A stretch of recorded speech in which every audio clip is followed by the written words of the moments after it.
పుష్ప 2 ఉత్తరాదిన ఎంతటి సంచలన విజయం సాధించిందో అందరికీ తెలిసిందే. ఇప్పుడు పెద్ది ఉత్తరాదిన మరో పుష్ప 2 అవ్వబోతుందా అంటే అవుననే సంకేతాలు ఎక్కువ కనిపిస్తున్నాయి. అందులోనూ రామ్ చరణ్ అసలు సిసలైన పాన్ ఇండియా హీరో అనిపించుకోవాలంటే ఈ సినిమాతో నార్త్ లో సంచలనం క్రియేట్ చేయాల్సిందే. ఎందుకంటే ఇప్పటి తరం హీరోల్లో అందరికంటే ముందుగా ఎప్పుడో జంజీర్తో బాలీవుడ్ ఎంట్రీ ఇచ్చాడు రామ్ చరణ్.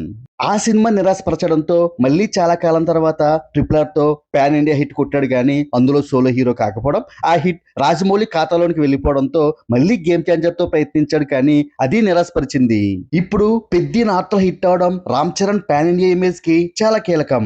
అందుకే దర్శకుడు బుచ్చిబాబు చాలా జాగ్రత్తలు తీసుకుని పెద్ది కథాంశాన్ని, పెద్ది క్యారెక్టరైజేషన్ ని నార్త్ ఆడియన్స్ ని కూడా దృష్టిలో పెట్టుకుని డిజైన్ చేశాడు. ఈ సినిమాలో చూపించబోతున్న కుస్తీ ఆట కూడా నార్త్ ప్రేక్షకులను ఆకట్టుకోవడానికి డిజైన్ చేసింది. ఎందుకంటే కుస్తీకి సౌత్ లో అంతగా ఆదరణ లేదు కానీ నార్త్ లో గ్రామీణ ప్రాంతాల్లో ఈ ఆటకి ఆదరణ ఎక్కువ.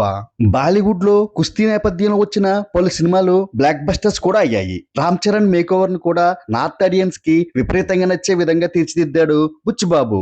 అందుకే ఈ సినిమాకి నార్త్ లో భారీగా ప్రమోషన్ చేయబోతున్నారు. ఇప్పటికే భోపాల్లో ట్రైలర్ లాంచ్ ఈవెంట్ ప్లాన్ చేశారు మేకర్స్. అంతేకాకుండా జియో స్టూడియోస్ సహకారంతో నార్త్ లో భారీ సంఖ్యలో థియేటర్స్ లో రిలీజ్ చేయబోతున్నారు.